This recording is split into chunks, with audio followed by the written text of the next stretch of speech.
ఉప ఎన్నికల్లో తెలంగాణ వాదాన్ని గెలిపించాలని ఆంధ్ర జాయింట్ యాక్షన్ కమిటీ నిర్ణయించింది. జాయింట్ యాక్షన్ కమిటీ పిలుపు మేరకు రాజీనామా చేసిన వెంకన్న లక్ష్మీనారాయణ గారిని అఖండ మెజారిటీ గెలిపించాలని ఓటర్స్కి అందరికీ పిలుపునిచ్చాము.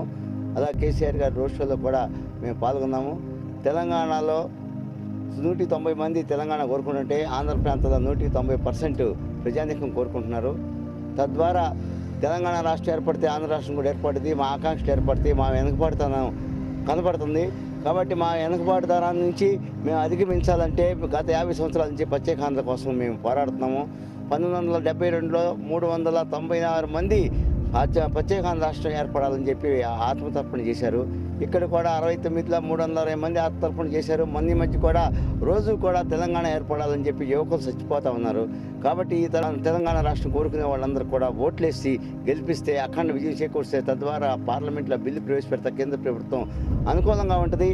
అలాగే తెలంగాణ వ్యతిరేకించే శక్తులన్నీ కూడా రేపు మనసు మార్చుకొని 2 రాష్ట్రాలుగా విభజనకి పునాది చేసినట్లు అవుతారు.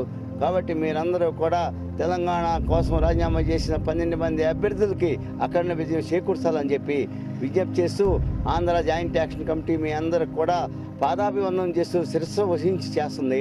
మీరందరూ కూడా అభ్యర్థులందరూ కూడా అఖండ విజయం చేకూర్చాలని ఆంధ్ర జాయింట్ యాక్షన్ తరఫున మేము కోరుతున్నాం.